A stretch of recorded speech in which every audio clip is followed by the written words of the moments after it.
In this video, we're going to have a moving enemy that is going to teleport back to a random position off screen to mimic the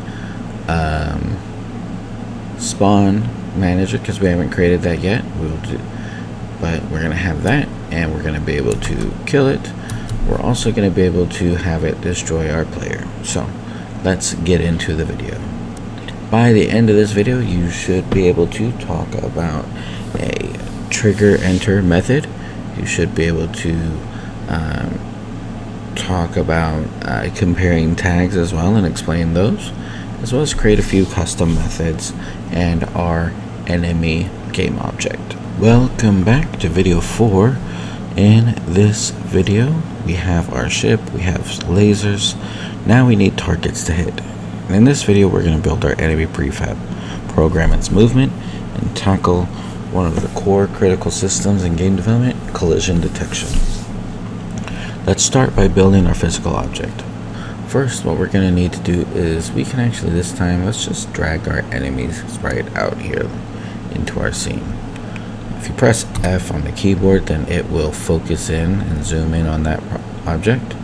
If we look at it through the game lens, you can see it's very tiny. So we're going to fix a few things with that. First, we have our, as you can see here, we used this orange drone in our inspector. Change pixels per unit to 32. We're also going to get rid of the blurriness by changing our filter mode, as you should know by now, to point, and then pressing apply. And now everything is the way it should be with it. Normally we've just been changing the enemy name here in the hierarchy, but if you look in the inspector, you can also actually change it here at the top of it. So we're just going to name it orange enemy and press enter, and you'll see in the hierarchy it does take on that effect. Next thing we need to do is we need to add a collision detection. So in this instance, we're going to press add component. We had capsule collider for the laser, but this time let's go with a circle collider, because I still think that'll be best. So circle collider 2D, and then add that in. We'll shrink that down to 0.4, and then make sure that you have it set to trigger. Alright, this time we also need to add, we haven't added any yet, we're going to add a rigid body to this enemy. That way our collisions will be detected.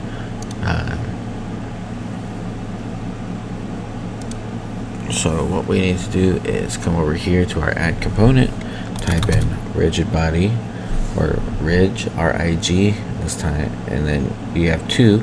Rigid body is for 3D, rigid body 2D is for 2D, so we want that one. We're also going to make the body type kinematic. This will tell Unity that we want this object to register physical events, but we want to control its movement manually through the code. Finally, in our tag drop down up here at the top, we need to make sure that it says enemy. We don't have one that says enemy, so let's create one by selecting add tag, pressing this plus sign, and typing in enemy, then press save. Alright, so with that, our enemy is basically done. We just need to code him, so let's open up our scripts, right click, create mono behavior script. We'll name it base enemy controller, because that's what he is. This is the base enemy. He's not gonna, right now, he's not gonna fire. We might create one later that does fire, but right now this one's not. So click on orange enemy, drag that enemy script into our Unity, or sorry, our inspector, and then open up the base controller. Alright, so let's get our code in, and then we'll talk about it. First we have our float speed, our variable, which is a float, and our speed variable, which is a float, and that will set how fast our enemy is going to be moving down the screen. Next, we have our movement going downward, which is going to be this transform.translate button, or code, not button. Alright, Now, just because we haven't spawned it yet, created the spawning logic yet, as far as we're going to have a spawner off screen, but for right now, we're not going to. What we're going to do is just have this guy right here, and what it's going to do is, if the enemy moves below y equals minus 5f, then we're going to generate a random x coordinate using between minus 8 and 8 using random range. So random range is going to be create a random number between the range stated here, the minimum on the left, the max on the right, and then we're going to pass that new coordinate in a vector 3 and set it so that it teleports the enemy to positive 7f on the y and puts them back on the screen for us. So next we need to create a new trigger event using on trigger enter 2D.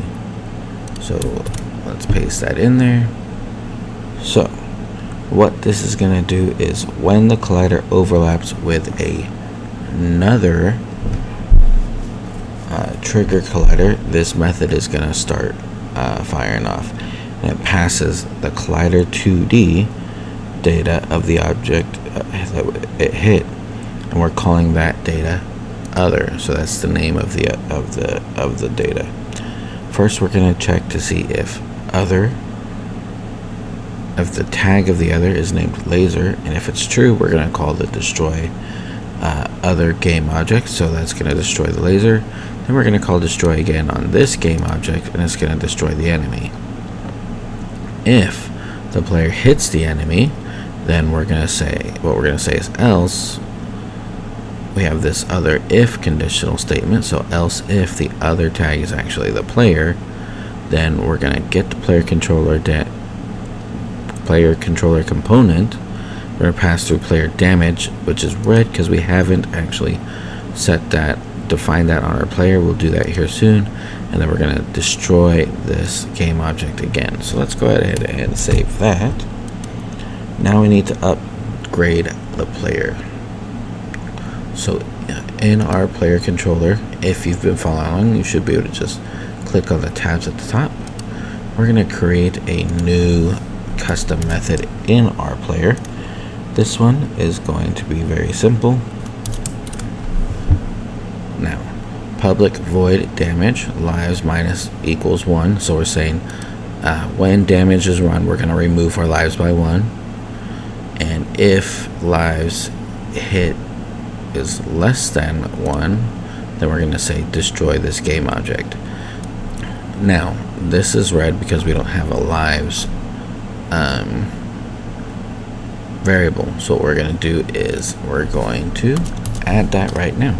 We're going to say public integer, right? Because lives should be a whole number, not decimals. Lives, and we're going to set that equal to 1, just to make life easier. Since we're not going to be including, since it's not a float, we're not including decimals, we don't have to use the F at the end like we did normally with the others. So now that all that's saved, let's go ahead and let all that compile. So we have our speed there for the enemy. Our player has our lives of 1. So now let us go ahead and move this guy up here at the top. I'm going to move it off screen some and then press play and see what happens.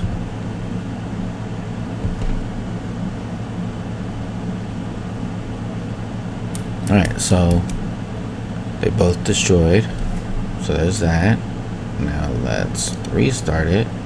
Now there's a small issue there I saw with the enemy facing the wrong direction. That's going to be an easy fix for this. Alright, so the laser passed through the enemy, which is not good. And that's because I forgot to tag the enemy. We created the tag, but I never actually added it. So now let's press play. And test that again. It still passed her. Why did it still pass her? So you see that the random generation, it's teleporting again, and that's working just fine. So let's go ahead and fix this enemy right here. Our rotation, so if you click on orange enemy, our rotation, I believe it's gonna be the dead, so we want it to be 180, not 90. That was facing downward. Let me see what's going on with our stuff. So that's a trigger. Yep, that's all that's working. Okay. So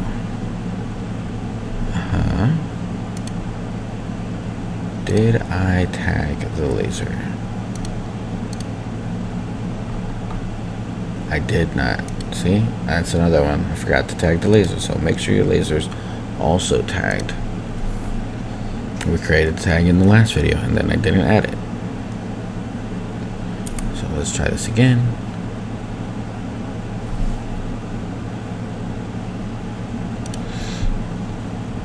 He was floating up because I changed the rotation. So if I press play, you're gonna see when we come over here to the scene, he's moving upward. So let's change our code real quick so that it says moving up, and now since he's facing down, he's going to actually be moving down. I'll explain it in a second.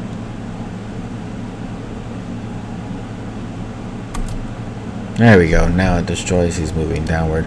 So what happened is, so we had to change the enemy so that he was facing the right direction, right? Because when he was moving downward, before, it looked like this. And so he was moving downward, but we were seeing the tail of the ship. So when we changed the rotation, we changed the up direction for it because this is the top of the enemy, the nose of the plane. So when we changed it, it now thought that down was going to be going up on the Y because it changed the orientation of it. So we had to adjust the code to be vector3 dot up instead of dot down. So that's all we did there. So that's it in this video. We went over really just a lot of stuff that we've already covered before. The new things here would have been our on trigger enter 2D event, which all that does, as we stated before, is if the colliders that touch have triggers and one enters the other, then it's going to run whatever code is in here. And in this case, a couple of if checks that we've talked about, that we're looking at the tags, in this case laser. And if it was laser, then it's going to destroy both objects. If it was player, it's going to destroy both objects as well. It's going to damage the player and destroy both objects. And we created that damage code or method, custom method here. We made a public integer of lives that equals 1, which we can adjust later to 3, and then passed that variable in a custom method called damage, and said if damage is run, then we're going to subtract 1 from the lives, and if the lives is less than 1, then we're going to destroy this game object, being the player. Now you could also do less than or equal to 0 if you wanted to, but since we're using 1, then we don't as that number, we don't need to. So we're just going to leave that as less than 1 and call it a day with that. Keep learning, keep building, and I'll see you in the next video.